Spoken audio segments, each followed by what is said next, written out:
Silahkan duduk. Salam.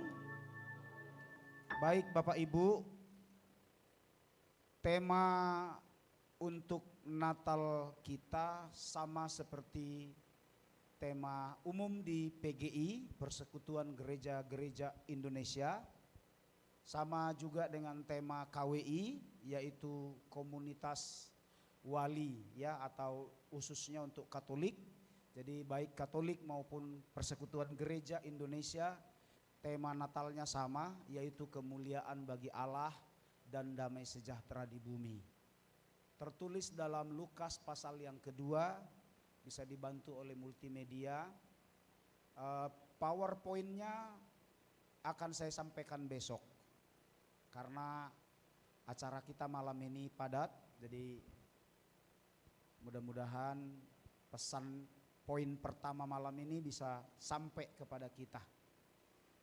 Sekali lagi kita baca Lukas pasal 2 ayat 14. Sebenarnya dari Lukas 2 ayat 8 sampai 20, tapi kita baca ayat 14-nya. Kalau sudah dapat, mari sama-sama kita baca. Sudah dapatkah Bang Andes? Mari sama-sama kita baca ayat ini dalam terjemahan baru. Demikian Lukas pasal 2 ayat 14. 3, 2, ya. Kemuliaan bagi Allah di tempat yang maha tinggi dan damai sejahtera di bumi di antara manusia yang berkenan kepadanya. Inilah tema PGI di seluruh Indonesia. Tema yang sama disampaikan di setiap gereja-gereja yang terlibat dalam Persekutuan Gereja-Gereja Indonesia, ya, dan juga di KWI, komunian ya, atau komunitas wali Katolik Bapak Ibu di Indonesia. Itu temanya sama, yaitu kemuliaan bagi Allah di tempat maha tinggi dan damai sejahtera di antara manusia yang berkenan kepadanya. Saudara-saudaraku yang kekasih, untuk mengetahui atau untuk mencari atau untuk menjadikan Allah termulia plus ya, jadi Bapak Ibu harus tahu dalam ayat ini ada, dalam narasi Lukas ini ada dua kalimat yang dipisah ya, yaitu yang pertama kemuliaan bagi Allah, yang kedua damai di bumi. Lihat Bapak Ibu sekali lagi, kemuliaan untuk siapa? Kemuliaan bagi Tuhan di tempat yang maha tinggi dan di bumi damai sejahtera. Ini adalah sebuah pengharapan dari Tuhan. Makanya Tuhan mengirimkan malaikat menyampaikan pesan ini kepada para gembala, ya. Nah, bagaimana caranya supaya Allah dimuliakan tapi damai di bumi? Nah gitu ya. Allah dimuliakan dan damai di bumi. Ya, saya untuk poin pertama ini saya mau katakan begini Bapak Ibu.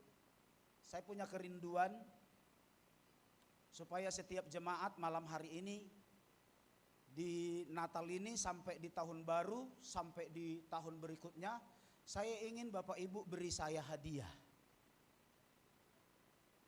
Enggak ada yang amin ya. Saya rindu jemaat baik anak kecil, remaja, teens, ya teens tadi remaja ya, pemuda, youthnya maupun orang tua, semua beri hadiah. Bah, coba dulu, semua beri hadiah. Saudara, dalam grup kami ada grup pendeta. Saya nggak perlu sebut grup pendetanya grup apa, di saudara cari tahu pula. Ditahu pun juga apa-apa. Ada teman saya ngange-ngangei saya saudara, ngange-ngangei kami lah. Apa itu ngange-ngangei ya bahasa Indonesianya yang tepat ya? Manas-manasi lah ya. Ya. Puji Tuhan dia bilang, dia berfoto di depan mobilnya, dia dikasih berkat sama jemaatnya XLT, Suzuki XLT. Jadi itu Suzuki di atas apa itu namanya R3. Ya, wah mewah, dia berfoto. Wah, ini berkat Natal dari jemaat. Dia ange-ange, dia panas-panasi kami. Makanya saya bilang malam ini jemaat harus kasih saya hadiah. Haleluya. Lah, amin. Tapi saudara, hadiah yang kubutuhkan bukan mobil. Bukan juga pakaian, bukan juga sepatu, bukan juga uang. Kalaupun saudara kasih itu saya terima dengan syukur. Tapi yang paling saya harapkan hadiah terindah dari jemaat Tuhan ialah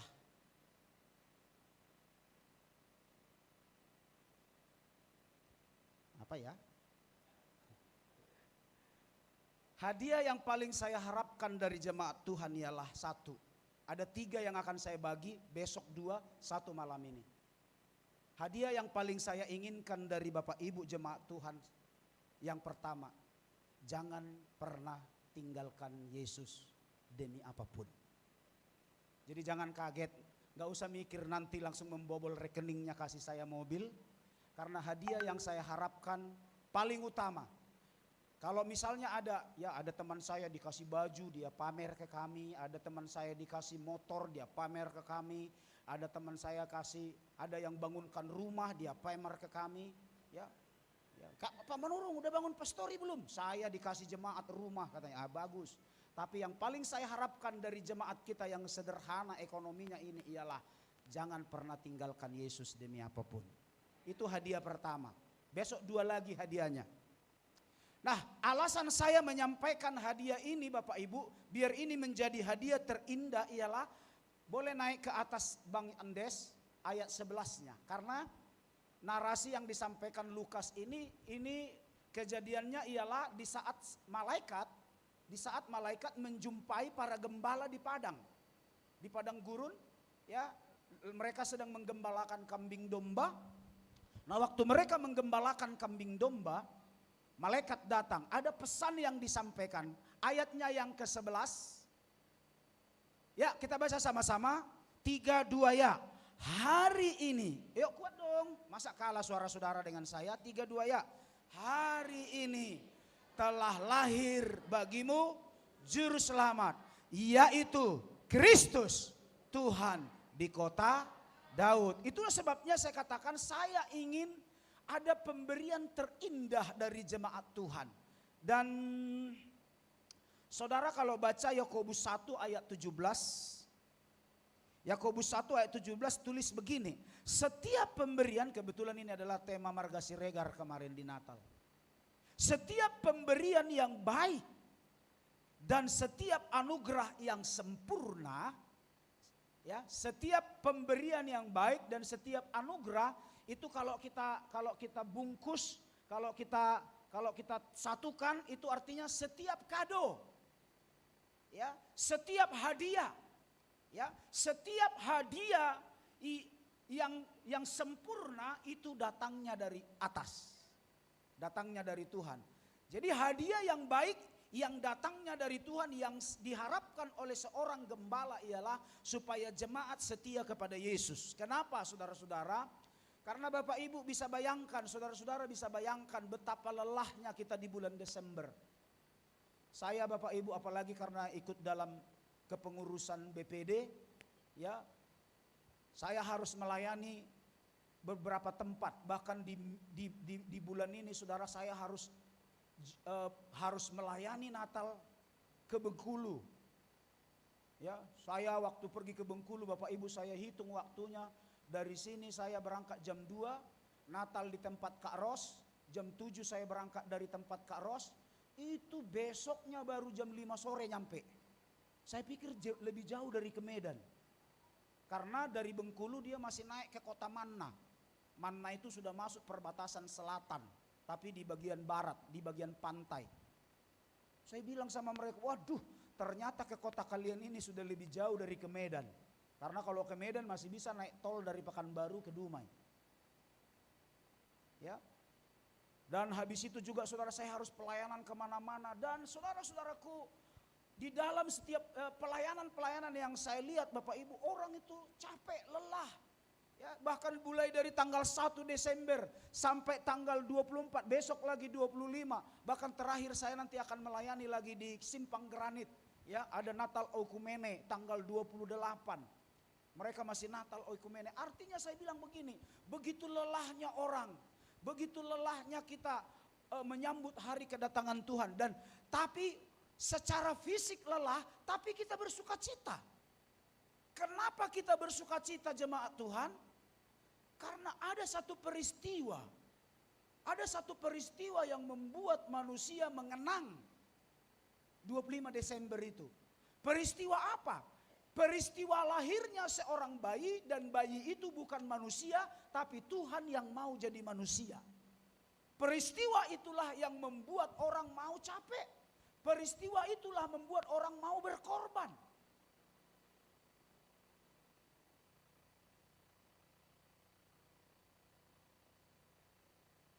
Jemaat Tuhan, yang membuat kita sampai berkorban waktu, berkorban tenaga, bahkan berkorban uang.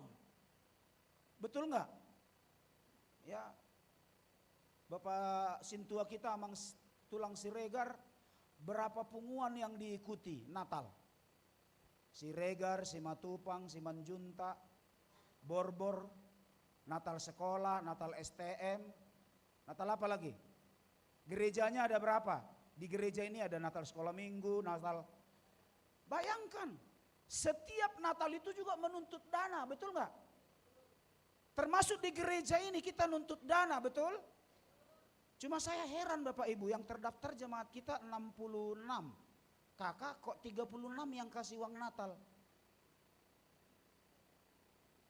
Coba cek dulu hatinya masing-masing, gak usah ketawa Bapak Ibu. Coba dicek dulu. Saya kaget tadi ketika Ibu Grace bilang 36 orang yang memberi.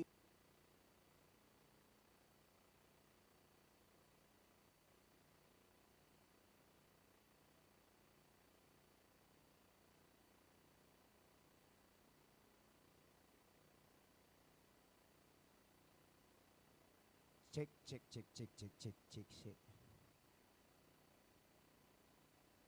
Tolong nanti baterainya ya anak-anak ya. Ya, cuma saya kaget. Kagetnya apa? Kagetnya saya apa? Yang terdaftar 66, belum lagi anak-anak muda. Anak-anak muda yang kerja seperti Bang Walter. Mungkin kalau mendaftar semua anak-anak muda yang bekerja mungkin sekitar 70 kakak lebih. Kepala keluarga. Tetapi kenapa 36 yang kasih uang Natal? Berarti apa kira-kira? Berarti habis uangnya. Hah? Pada balik kampung. Yang balik kampung itu nggak bayar uang Natal apa? Bayar. Wah. Nah saudara-saudaraku, tetapi it's okay. Kita berdoa Tuhan cukupkan kebutuhan kita, amin. Malam ini kita nggak makan bersama tapi ada snacknya. Ya, ada snacknya, ada snack Natal. Jangan khawatir, adalah mengganjal sedikit. Ya. Nah saudara-saudaraku yang kekasih, sekali lagi setiap pemberian dikatakan oleh firman Allah yang baik dan anugerah yang sempurna. Berarti pemberian dan anugerah itu kita bungkus dalam satu kata, ialah hadiah. Setiap hadiah yang terindah, yang sempurna itu datangnya dari Tuhan. Itu sebabnya saudara-saudaraku jemaat yang kekasih, ya, saya ingin saudara sekalian berikan saya hadiah yang terindah. Sebagai gembala jemaat, yang kami harapkan hadiah dari jemaat itu bukan hanya sekedar uang. Ya, bukan hanya sekedar barang-barang mahal. Atau mungkin ada nggak saudara yang belikan saya mobil, itu bisa diterima. Ada yang berikan kami apartemen, itu pun bisa diterima. Ada yang belikan kami pakaian, sepatu, itu pun bisa diterima. Tapi yang paling saya butuhkan, yang paling saya inginkan ialah tetap setia di dalam Tuhan dan jangan pernah tinggalkan Yesus. Kembali ke Lukas pasal yang kedua ayat 11 tadi Bang. Di mana ayat ini dikatakan hari ini telah lahir bagimu juru selamat. Mengapa saya dan saudara tidak boleh meninggalkan Yesus demi apapun? Seperti khotbah saya tadi siang, ada satu orang bapak, satu keluarga dia bawa gara-gara mau dapatkan beasiswa sekolah. Gara-gara mau mendapatkan beasiswa sekolah, ditawarkan oleh kepala desa tapi dengan syarat harus pindah keyakinan. Lalu dia pindah keyakinan demi mendapatkan beasiswa. Padahal berapalah beasiswa anak SMP SMA? Uang sekolah pun sekencang-kencangnya. Di SMK berapa Bu Guru? Anak-anak berapa uang sekolah di SMK? 80.000. Kalau dia negeri cuma 80.000. Tapi gara-gara 80.000 dia harus jual Yesus. Kenapa kita nggak boleh tinggalkan Yesus? Karena ayat ini perhatikan. Hari ini telah lahir bagimu Juru Selamat, a Savior, penyelamat manusia telah lahir. Juru Selamat yang menyelamatkan kita dari dosa. Amin. Yang menyelamatkan, menebus kita. Karena Alkitab mencatat sejak Adam dan Hawa jatuh dalam dosa, manusia itu dilingkupi dosa, dikuasai dosa. Manusia itu hampir dibinasakan oleh dosa. Siapapun manusia pada waktu itu dibinasakan oleh dosa. Tapi syukur kepada Tuhan, lahir seorang juru selamat. Siapa itu juru selamat? Tuhan yang mau jadi manusia, bukan manusia yang diangkat jadi Tuhan. Rela mau jadi manusia. Demi apa? Demi menyelamatkan kita. Karena dalam Roma pasal 3 ayat 23 dikatakan semua manusia telah berdosa dan telah kehilangan kemuliaan Allah. Roma 6 ayat 23 katakan setiap orang yang berdosa upahnya ialah kematian atau maut. Seharusnya kita mati, maut. Tapi bersyukur kepada Tuhan. 1 Yohanes pasal 1 ayat 9 dikatakan barang siapa mengakui dosanya dan percaya pada Tuhan, dosanya diampuni karena Tuhan setia dan adil. Nah inilah yang disebut Savior tadi. Juru selamat. Yang kedua saudaraku dikatakan, ya coba ayat Lukas tadi. Ya, telah lahir bagimu juru selamat, yaitu Kristus Tuhan. Kenapa kita nggak perlu tinggalkan Yesus?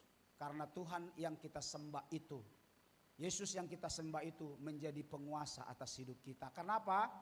Karena kata Tuhan di situ, Bapak Ibu perhatikan, kata Tuhan di situ dalam bahasa aslinya ditulis kurios. Kurios itu ada 4 pengertian. Besok akan saya bahas lebih dalam. Malam ini banyak acara kita, ya. Jadi kurios itu yang pertama junjungan tertinggi, yang kedua kurios itu artinya pemilik segala sesuatu, yang ketiga kurios itu artinya penguasa. Yang keempat, kurios itu berkaitan dengan kata dalam bahasa Inggris Lord. Kurios itu juga disebut Tuan. Atau di bahasa Indonesia kan itu bos.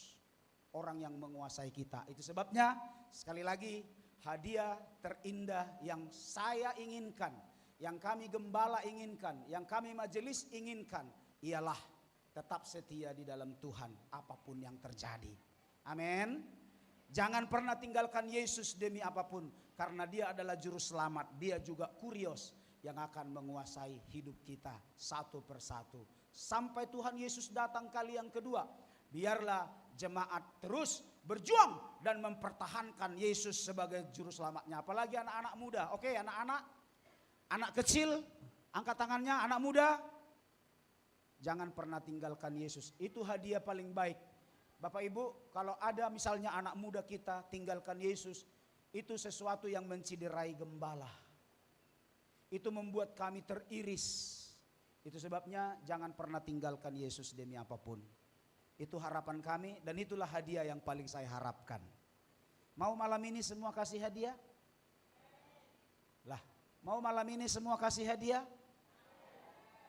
Hadiahnya apa? Tetap setia kepada Yesus dan jangan pernah tinggalkan Yesus. Itu hadiahnya. Kalau nanti ada yang kasih mobil itu hanya bonus. Ada yang kasih apartemen itu hanya bonus. Ada saudara yang membelikan pakaian sepatu itu pun hanya bonus. Hadiah yang paling saya harapkan ialah tetap setia dalam Tuhan. Selamat hari Natal. Selamat hari Natal. Bilang sebelahnya, ayo kita kasih hadiah terbaik pada Bapak Ibu Gembala. 1, 2, 3. Jangan lupa, bilang lagi, jangan lupa. Majelis-majelisnya ikut juga. Ya kan sama kami juga itu. Pastikan Pemimpin ITB 2 senang kali Opung Glory kalau jemaatnya setia-setia kepada Tuhan. Amin. ITB 2 Pak Siregar ITB 3 Pak Siregar pasti senang. ITB 1 Ibu Grace akan bahagia kalau dilihat jemaatnya setia-setia melayani Tuhan. Haleluya, Tuhan Yesus memberkati. Mari kita berdoa. Haleluya.